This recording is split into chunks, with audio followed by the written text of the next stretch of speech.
지구에서 가장 뜨겁고 메마른 땅, 사하라 사막. 끝없이 펼쳐진 모래 언덕, 50도를 넘나드는 살인적인 더위, 생명체라곤 찾아보기 힘든 죽음의 땅입니다. 그런데 이 거대한 모래바다가 단 5,000년 전까지만 해도 푸른 초원이었습니다. 나무가 우거지고 호수가 반짝이고 코끼리와 기린이 뛰어다니던 낙원이었죠. 더 충격적인 건 이 낙원에 수천 년간 사람들이 살았다는 겁니다. 그런데 이들이 누구인지 어디서 왔는지 아무도 몰랐습니다. 모래바람이 모든 흔적을 지워버렸거든요. 그러다 리비아의 한 동굴에서 7,000년 된 미라 두 구가 발견됐고 이 미라의 DNA가 역사를 완전히 뒤집어 버렸습니다. 오늘은 사막 속에 묻혀있던 인류의 잃어버린 역사를 파헤쳐 보겠습니다. 사하라 사막은 아프리카 북부를 거의 다 덮고 있는 세계 최대의 사막인데 그 크기가 무려 미국 본토와 맞먹을 정도로 어마어마해요. 놀랍게도 이곳이 사막이 된 건 지질학적으로 아주 최근의 일이에요. 지금으로부터 약 1만 1천년 전부터 5천년 전까지 무려 6천년 동안 이 지역은 완전히 다른 세계였거든요. 나무가 빽빽하게 들어서고 거대한 호수들이 곳곳에 있었고 계절마다 비가 쏟아졌어요. 과학자들은 이 시기를 아프리카 습윤기라고 부르고 당시의 사하라를 녹색 사하라라고 불러요. 지금 우리가 아는 그 죽음의 사막이 한때는 생명이 넘쳐나는 초록빛 낙원이었다니 상상이 잘 안 되죠. 이런 극적인 변화가 어떻게 가능했을까요? 비밀은 지구의 움직임에 숨어 있어요. 지구는 태양 주위를 돌면서 조금씩 기울기가 바뀌고 궤도도 달라지는데 이 작은 변화들이 수만 년에 걸쳐 쌓이면 기후가 완전히 뒤바뀌게 됩니다. 이런 변화는 무려 500만 년 전부터 계속 반복돼 왔는데 습윤기와 건조기가 번갈아가며 찾아온 거예요. 사하라는 푸른 초원이 됐다가 다시 사막이 되고 또다시 초원이 됐다가 사막이 되는 과정을 수없이 반복해온 거죠. 습윤기가 시작될 때는 지구가 살짝 기울어져서 북반구, 그러니까 사하라가 있는 쪽이 햇빛을 더 많이 받게 됐어요. 햇빛이 강해지니까 땅이 뜨거워지고 바닷물이 엄청나게 증발하면서 거대한 비구름이 만들어진 겁니다. 이 비구름이 아프리카 대륙으로 밀려오면서 계절풍, 그러니까 몬순이 훨씬 강해졌어요.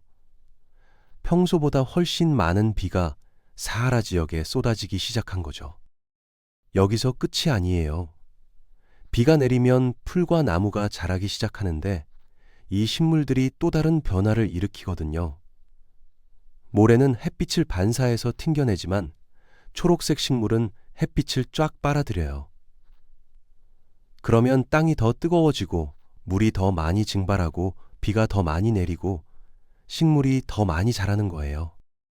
과학자들은 이걸 되먹임골이라고 부르는데 한번 시작되면 점점 빨라지는 눈덩이 같은 현상이에요. 작은 변화가 큰 변화를 만들고 그 큰 변화가 더 큰 변화를 만들어내는 거죠. 이 되먹임골이 덕분에 사하라는 놀라울 정도로 빠르게 초록빛 낙원으로 탈바꿈했습니다. 꽃가루 화석이나 나뭇잎에서 추출한 특수한 화학물질을 분석해보면 이 녹색 시대가 약 5천년 전에 끝났다는 걸 알 수 있어요. 되먹임고리가 반대로 작동하기 시작한 거죠. 지구의 기울기가 다시 바뀌면서 햇빛이 줄어들고 비가 줄어들고 식물이 죽고 땅이 식으면서 비가 더 줄어드는 악순환이 시작됐어요. 그렇게 수백 년에 걸쳐 초록빛 낙원은 서서히 모래바다로 변해갔고 결국 우리가 아는 그 무시무시한 사막이 탄생한 겁니다. 공교롭게도 이 시기는 이집트에서 피라미드가 지어지기 시작한 때와 거의 일치해요. 인류 문명이 막 꽃피우던 바로 그 순간에 거대한 낙원이 사라진 거죠. 물과 풀이 있는 곳에는 동물이 모이고 동물이 있는 곳에는 사람이 모이기 마련이에요. 약 1만 년 전부터 사람들이 이집트 방면에서 사하라로 들어오기 시작했는데 처음에는 사냥을 하고 열매를 따먹으며 살았어요. 우리가 수렵 채집인이라고 부르는 사람들이죠. 이들은 약 5,500년 전 비가 멈추기 시작할 때까지 이 지역에 계속 살았어요. 무려 4,000년이 넘는 긴 세월 동안 녹색 사하라에서 세대를 이어간 거예요. 그리고 이 사람들은 단순한 원시인이 아니었습니다. 녹색 사하라에 살던 사람들은 아프리카에서 가장 오래된 토기를 만들었어요. 흙을 빚어 불에 구운 그릇 말이에요. 이게 왜 대단하냐면 그릇이 있으면 음식을 오래 보관할 수 있고 물을 멀리까지 옮길 수 있고 요리 방법도 훨씬 다양해지거든요. 문명의 발전에 필수적인 기술인 셈이죠. 시간이 흐르면서 이들의 생활은 더욱 발전했어요. 수천 년이 지나자 양과 염소 그리고 소를 키우기 시작했거든요. 사냥꾼에서 목축민으로 진화한 겁니다. 그런데 여기서 흥미로운 의문이 생겨요. 양과 염소는 원래 아프리카 토종 동물이 아니거든요. 이 동물들의 원산지는 서아시아, 지금의 이란이나 이라크 쪽이에요. 그렇다면 누군가가 이 동물들을 데리고 아프리카로 건너왔다는 뜻인데 과학자들은 시나이 반도나 홍해 쪽에서 사람들이 이주해 왔을 거라고 추측했어요. 이 사람들이 가축을 데리고 와서 북아프리카 전역으로 퍼졌고 녹색 사하라에 살던 원주민들과 만나서 함께 살게 됐을 거라는 가설이었죠. 과학자들이 오랫동안 믿어왔던 이론이 바로 이거예요. 녹색 사하라는 일종의 용광로 같은 곳이었다는 거죠. 북아프리카 원주민, 지중해 연안에서 내려온 사람들, 사하라 남쪽 아프리카에서 올라온 사람들, 아시아에서 건너온 사람들이 이 풍요로운 땅에서 만나 섞이고 결혼하고 아이를 낳았을 거라는 이야기예요. 논리적으로 충분히 말이 되잖아요. 살기 좋은 땅이 나타나면 사방에서 사람들이 몰려드는 게 당연하니까요. 문제는 이 가설을 증명할 방법이 없었다는 거예요. 가설을 검증하려면 DNA가 필요한데 현대의 사하라 사막은 DNA 보존의 최악의 환경이거든요. 낮에는 50도를 넘나드는 폭염, 밤에는 영하로 떨어지는 추위, 거기에 모래바람까지 더해지면 유기물이 남아날 수가 없어요. 뼈가 발견돼도 그 안에 DNA는 이미 산산조각 나 있는 경우가 대부분이었죠. 과학자들은 수십 년간 좌절했어요. 유적지도 찾고 토기 조각도 발굴하고 인골도 수습하는데 정작 가장 중요한 유전 정보는 얻을 수 없었으니까요. 그러다 2003년 모든 걸 바꿀 엄청난 발견이 있었어요. 리비아 남서쪽에서 타카르콜이라는 이름의 바위 도굴이 발견된 거예요. 고고학자들이 동굴 안으로 들어갔을 때 그들은 눈앞에 펼쳐진 광경에 할 말을 잃었어요. 이 동굴은 그야말로 타임캡슐이었거든요. 4,000년 전부터 1만 년 전까지 무려 6,000년에 걸친 인류의 흔적이 켜켜이 쌓여 있었어요. 토기 조각, 석기 도구, 동물뼈, 그리고 가장 중요한 발견은 동굴 깊숙한 곳에 있었습니다. 동굴 가장 안쪽에서 15명의 무덤이 발견됐어요. 약 8,900년 전부터 4,800년 전 사이에 묻힌 사람들이었죠. 수천 년에 걸쳐 이 동굴을 삶의 터전으로 삼았던 사람들이 죽으면 이곳에 묻힌 거예요. 그런데 토기 조각들 중에 아주 특별한 게 있었어요.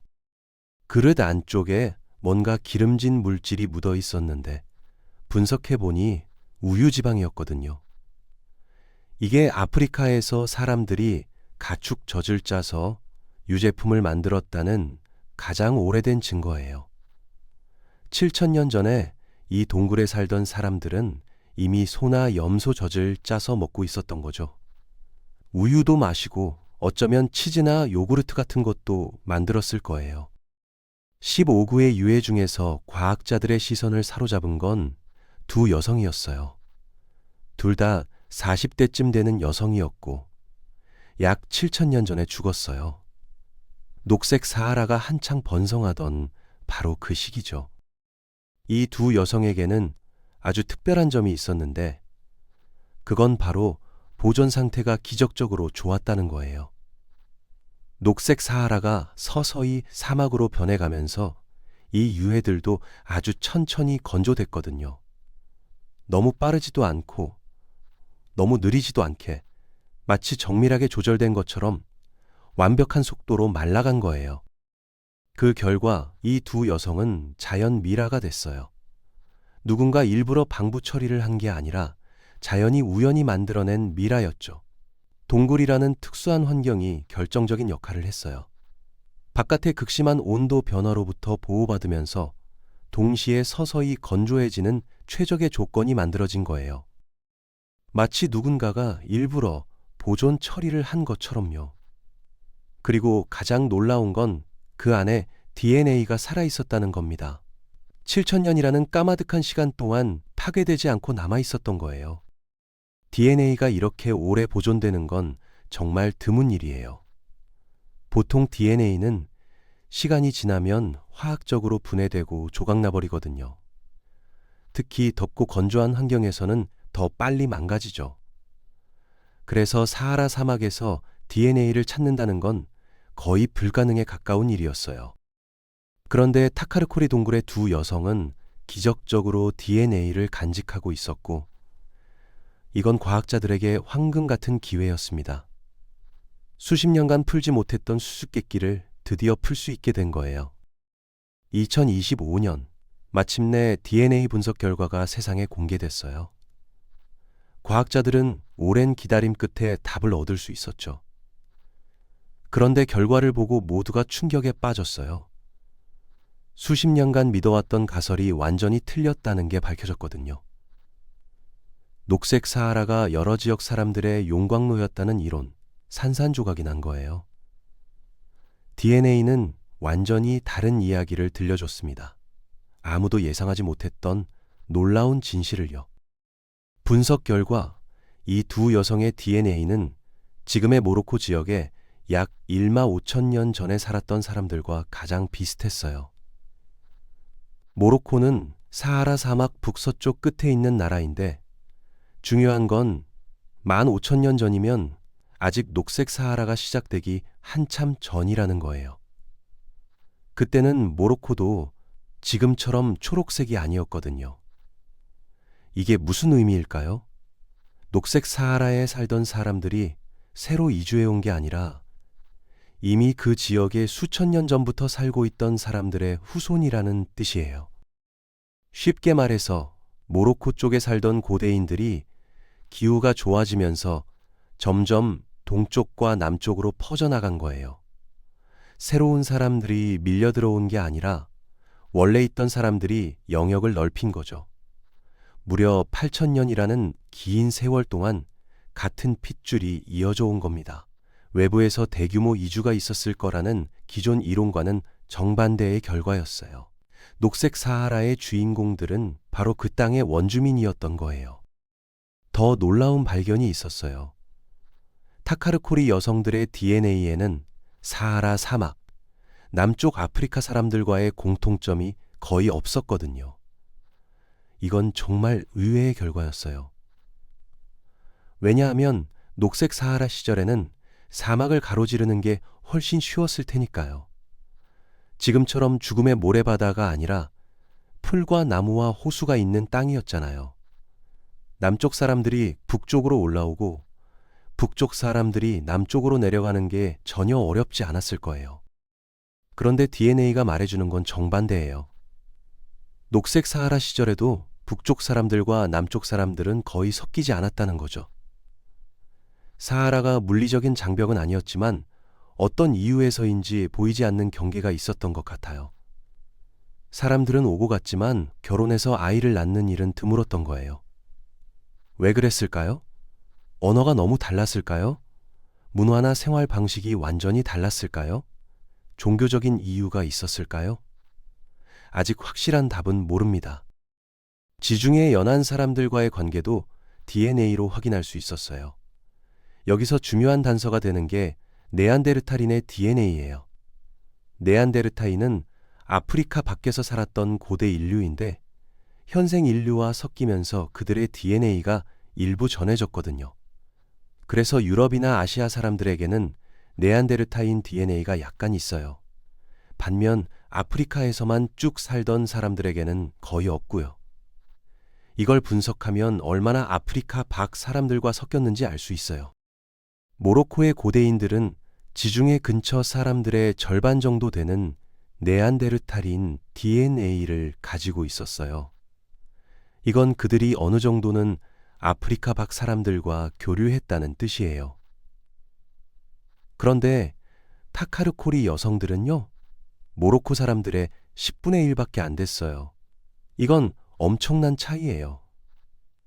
녹색 사하라에 살던 사람들은 그들의 조상보다도 더 고립됐다는 뜻이거든요. 지중해 쪽 사람들과 거의 섞이지 않았다는 얘기죠. 이렇게 보면 녹색 사하라 사람들은 굉장히 독특한 위치에 있었어요. 북쪽의 지중해 사람들과도 남쪽의 사하라 이남 아프리카 사람들과도 거의 섞이지 않은 채 자기들만의 집단을 유지하며 살았던 거예요. 그들의 조상인 모로코 사람들보다도 더 순수하게 자기 핏줄을 지킨 셈이죠. 마치 거대한 초록빛 섬에 고립된 것처럼 독자적인 세계를 만들어 갔어요. 그런데 여기서 또 다른 미스터리가 생겨요. 타카르코리 사람들은 분명히 가축을 키웠어요. 소와 양과 염소를 길렀고 젖을 짜서 유제품을 만들었죠. 토기에 남은 우유 지방이 그 증거고요. 그런데 그들의 조상인 모로코 사람들은 가축을 키우지 않았어요. 야생동물을 사냥하고 열매를 따먹는 수렵 채집인이었거든요. 그렇다면 대체 녹색 사하라 사람들은 어디서 가축 기르는 법을 배웠을까요? 가능성은 두 가지예요. 첫째, 스스로 알아냈을 수 있어요. 야생 소나 양을 오랫동안 관찰하다가 길들이는 방법을 독자적으로 발견했을 수 있죠. 하지만 이건 쉬운 일이 아니에요. 동물을 가축화하는 건 수천 년에 걸친 시행착오가 필요한 복잡한 과정이거든요. 둘째, 누군가에게 배웠을 수 있어요. 다른 지역에서 이미 가축을 키우던 사람들과 교류하면서 기술을 전수받았을 가능성이 있죠. 과학자들은 두 번째 가능성이 더 높다고 봐요. 그 증거가 바로 토기예요. 타카르코리에서 발견된 토기는 북아프리카 다른 지역에서 발견된 토기와 아주 비슷하게 생겼거든요. 이건 사람들이 서로 교류하고 기술을 주고받았다는 뜻이에요. 물건 만드는 방법이 전해지고 디자인이 퍼져나갔다는 거죠. 가축 기르는 기술도 마찬가지로 이런 교류를 통해 전해졌을 거예요. 물건과 아이디어는 오갔지만 사람들은 크게 섞이지 않았던 거예요. 이게 바로 DNA가 알려준 가장 흥미로운 사실이에요. 녹색 사하라는 사람들의 용광로가 아니라 아이디어의 용광로였다는 거죠. 다양한 지역에서 기술과 문화가 들어왔지만 유전적으로는 크게 섞이지 않았어요. 토기 만드는 기술, 가축 기르는 방법, 유제품 가공법 같은 것들이 사람의 이동 없이도 퍼져나갈 수 있었던 거예요. 무역이나 짧은 접촉을 통해서요. 결혼이나 정착 없이도 문화 교류는 활발하게 일어났던 겁니다. 이 발견은 우리에게 중요한 교훈을 줘요. 문화의 전파와 사람의 이동은 반드시 함께 일어나지 않는다는 거죠. 우리는 흔히 새로운 기술이나 문화가 들어오면 그걸 가져온 사람들도 함께 왔을 거라고 생각해요. 하지만 녹색 사하라의 사례는 그게 꼭 그렇지 않다는 걸 보여줘요. 사람들은 자기 땅에 머물면서도 먼 곳의 아이디어를 받아들이고 자기 것으로 만들 수 있었던 거예요. 타카르코리의 두 여성은 7,000년 동안 동굴 속에서 잠들어 있었어요. 그들이 살았던 푸른 초원은 오래전에 모래바다로 변해버렸고 그들의 후손이 어떻게 됐는지도 알 수 없어요. 사막화가 진행되면서 사람들은 뿔뿔이 흩어졌을 거예요. 어떤 이들은 나일강 유역으로 갔을 수도 있고 어떤 이들은 지중해 연안으로 이동했을 수도 있어요. 녹색 사하라의 문명은 역사 속으로 사라졌지만 그 흔적은 이렇게 동굴 속에 남아 있었던 거예요. 두 여성의 DNA는 우리에게 무역, 농업, 이주 패턴, 그리고 7,000년 전 사람들의 삶에 대해 많은 걸 알려줬어요. 단 두 사람의 유전 정보가 수십 년간 풀리지 않던 수수께끼들을 한꺼번에 해결해버린 거죠. 때로는 거대한 질문에 대한 답이 아주 작은 곳에 숨어 있어요. 수천 개의 표본이 아니라 단 2명, 거대한 사막이 아니라 작은 동굴, 그곳에 모든 비밀이 있었던 겁니다.